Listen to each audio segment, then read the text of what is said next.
இந்த வீடியோவை ஆசையா பார்க்க வந்த எல்லாரோட ஃபீலிங்கும் எனக்கு புரியுது. மணி, கனி இவங்க ரெண்டு பேருமே வந்துட்டு ஒரு சோசியல் மீடியால களை கட்டி எல்லாருமே வந்துட்டு வாவ் அப்படின்னு சொல்ற மாதிரியான ஒரு நல்ல ஒரு ரியல் லைஃப் கப்பிள்ஸா இருந்தவங்க தான்.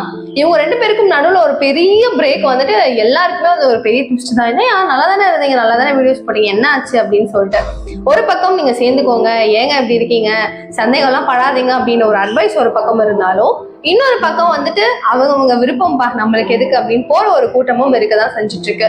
சோ இதுவா அதுவா அப்படின்னு பார்க்கும்போது நமக்கு ஒண்ணுமே தெரியாது. அவங்க வாழ்க்கையில அவங்க பார்த்துட்டு இருக்க விஷயமும் சூழ்நிலைகளும் ஒரு கோணல்ல இருக்கும். கரெக்டா?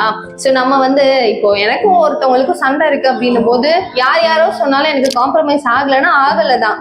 நீங்க என்னோட மனசுக்கே வந்து அது சரின்னு தோணணும், எனக்கே வந்து அது ஓகே ஒன்றும் பிரச்சனை இல்லை அப்படின்னு தோணணும், எனக்கே சந்தோஷமா இருக்குன்னு தோணணும்.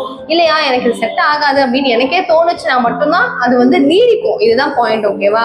நீங்க சொல்றீங்க நான் பேசலாம், ஆனா அது வந்து உண்மையா இருக்குமா?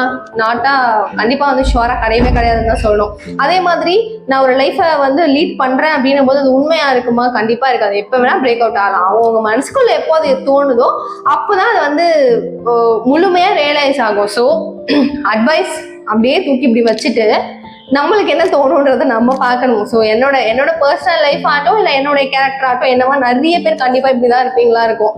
சொல்லுவாங்க, நம்ம செய்வோம், பட் நம்மளுக்கு பிடிக்குமா தெரியாது. ஸோ இதுதான் பாயிண்ட்.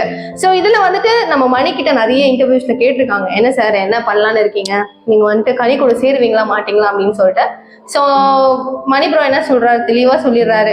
இப்போ வந்து எனக்கு வந்து மனசுல இப்படிலாம் இருக்குங்க, என் அம்மா ரொம்ப ஃபீல் பண்றாங்க, என் தம்பி ரொம்ப ஃபீல் பண்றான், இந்த மாதிரி அவனோட ஃபேமிலியும் சேர்ந்து வந்து கஷ்டப்படுது, எல்லாமே ஓகே தான்.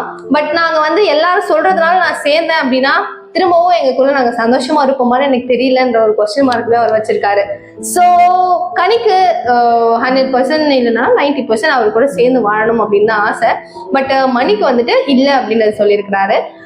ஸோ இவங்க ரெண்டு பேரும் பார்த்தீங்க அப்படின்னா கனியுடைய பாயிண்ட்ல 90% ஷீஸ் ரெடி, ஓகே அவர் கூட வரணும் அப்படின்னு. பட் மணிக்கு வந்துட்டு 90% அவருக்கு வரக்கூடாது, நான் போக விரும்பலை அப்படின்றத வந்து அவர் சொல்றாரு. ஸோ இதுதான் வந்து சொல்யூஷன். கடைசியில் என்ன சொல்ல வரேன்னு தானே கேட்குறீங்க. மணிக்கு விருப்பம் இல்லை, கனிக்கு விருப்பம் இருக்கு. இது எப்போ அவங்க வந்து யோசிச்சு இன்னும் நல்ல முடிவு எடுத்துக்கிட்டாங்களோ ஓகே. பட் எல்லாம் நம்மளுக்கு ஆசை இருக்கும்ல, அந்த ஆசையின் படி கனி மணி ரெண்டு பேரும் சேர்ந்தா நல்லா இருக்கும்ன்றது தான். ஸோ நீங்களும் அதை நினைக்கிறீங்களா? கனியும் மணி சேரணும்னு நினைச்சீங்கன்னா இந்த வீடியோ கூட லைக் போடுங்க, சப்ஸ்கிரைப் பண்ணிக்கோங்க. அண்ட் என்ன சொல்லணும்னு நினைக்கிறீங்களோ கமெண்ட்ஸ்ல சொல்லுங்க. So thank you so much for வாட்சிங் திஸ் வீடியோ. பாய்.